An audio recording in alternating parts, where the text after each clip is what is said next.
महाशिवरात्रि व्रत कथा प्रस्तावना। सनातन धर्म में महाशिवरात्रि का पर्व अत्यंत पवित्र, रहस्यमय और आध्यात्मिक शक्ति से परिपूर्ण माना गया है। ये केवल एक त्योहार नहीं, बल्कि आत्मशुद्धि, तप, भक्ति और शिवत्व को जागृत करने का दिव्य अवसर है। शास्त्रों के अनुसार फाल्गुन कृष्ण पक्ष की चतुर्दशी तिथि को यह व्रत रखा जाता है। इसी रात्रि भगवान शिव ने ब्रह्मांड में अपना विराट स्वरूप प्रकट किया था और इसी रात उनका पार्वती जी के साथ दिव्य विवाह भी हुआ था। प्रस्तावना। सनातन धर्म में महाशिवरात्रि का पर्व अत्यंत पवित्र, रहस्यमय और आध्यात्मिक शक्ति से परिपूर्ण माना गया है। यह केवल एक त्योहार नहीं, बल्कि आत्मशुद्धि, तप, भक्ति और शिवत्व को जागृत करने का दिव्य अवसर है। शास्त्रों के अनुसार फाल्गुन कृष्ण पक्ष की चतुर्दशी तिथि को यह व्रत रखा जाता है। इसी रात्रि भगवान शिव ने ब्रह्मांड में अपना विराट स्वरूप प्रकट किया था और इसी रात उनका पार्वती जी के साथ दिव्य विवाह भी हुआ था। शिवरात्रि का आध्यात्मिक महत्व। महाशिवरात्रि की रात को जागरण की रात कहा जाता है। ये केवल जागने का संकेत नहीं, बल्कि अज्ञान से ज्ञान की ओर जागने का प्रतीक है। जो व्यक्ति इस दिन उपवास रखकर सच्चे मन से शिवजी की आराधना करता है, उसके जीवन के पाप, दुह और बाधाएं नष्ट हो जाती हैं।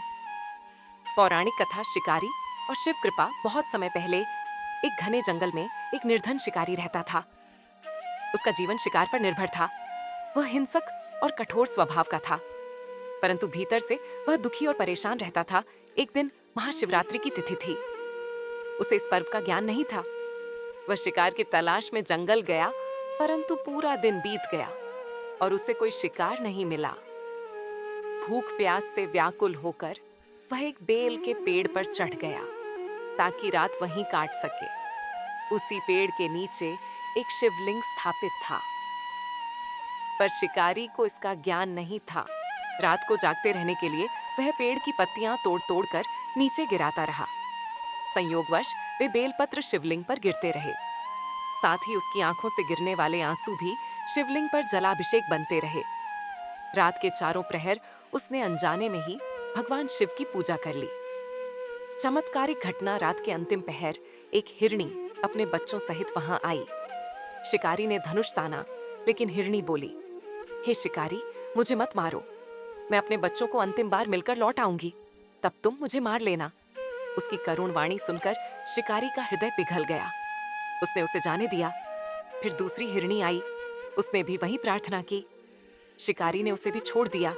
तीसरी बार हिरण आया और उसने भी जीवन दान मांगा। अब तक शिकारी के भीतर करुणा जाग चुकी थी। उसने उसे भी छोड़ दिया। शिव प्रकट होते हैं। जैसे ही सुबह हुई, आकाश से दिव्य प्रकाश प्रकट हुआ। भगवान शिव स्वयं प्रकट हुए और बोले, हे शिकारी, तूने अनजाने में ही मेरी महाशिवरात्रि व्रत पूजा पूर्ण कर ली है। बेलपत्र अर्पण, रात्रि जागरण और करुणा, ये तीनों मेरी सच्ची भक्ति है। इसीलिए मैं तुझसे प्रसन्न हूं। शिकारी भगवान के चरणों में गिर पड़ा। शिवजी ने उसे मोक्ष का वरदान दिया और कहा कि अगले जन्म में वह महान भक्त बनेगा। इस कथा का गूढ़ संदेश। इस कथा से हमें 3 महान शिक्षाएं मिलती हैं। सच्ची भक्ति दिखावे में नहीं, भाव में होती है। करुणा ही सबसे बड़ा धर्म है। भगवान शिव केवल पूजा से नहीं, हृदय की पवित्रता से प्रसन्न होते हैं। महाशिवरात्रि व्रत विधि विस्तार से। प्रातःकाल स्नान करके स्वच्छ वस्त्र पहने, व्रत का संकल्प लें, मंदिर या घर के शिवलिंग पर जल चढ़ाए, पूजन सामग्री, बेलपत्र, दूध, दही, शहद, घी, गंगा जल, चंदन। रात्रि पूजा के 4 प्रहर। प्रथम प्रहर जलाभिषेक, द्वितीय प्रहर दूध अभिषेक, तृतीय प्रहर दही घी, चतुर्थ प्रहर शहद व गंगा जल। महाशिवरात्रि का रहस्य। शास्त्र कहते हैं कि यह वही रात्रि है जब ब्रह्मांड की ऊर्जा सबसे अधिक सक्रिय होती है। ध्यान, जप और साधना करने से साधक को अद्भुत मानसिक शांति और आध्यात्मिक अनुभव प्राप्त होता है। फल और लाभ। जो व्यक्ति श्रद्धा से यह व्रत करता है, उसे पापों से मुक्ति, मानसिक शांति, रोगों से राहत, धन समृद्धि, विवाह व संतान सुख, अंत में मोक्ष प्राप्त होता है। महाशिवरात्रि हमें याद दिलाती है कि जीवन का वास्तविक लक्ष्य बाहरी सुख नहीं, बल्कि आत्मिक जागरण है। जब मन शांत हो जाता है और अहंकार मिट जाता है, तब भीतर ही शिव का प्रकाश प्रकट होता है, शिव पार्वती विवाह कथा प्राचीन काल में। माता पार्वती ने भगवान शिव को पति रूप में पाने का संकल्प लिया था। वे हिमालय राज की पुत्री थीं और बचपन से ही उनका मन शिव भक्ति में लगा रहता था।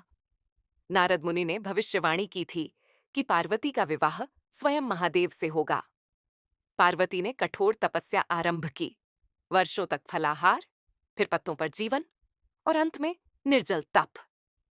उनका तप इतना प्रबल था कि देवता भी चकित हो गए।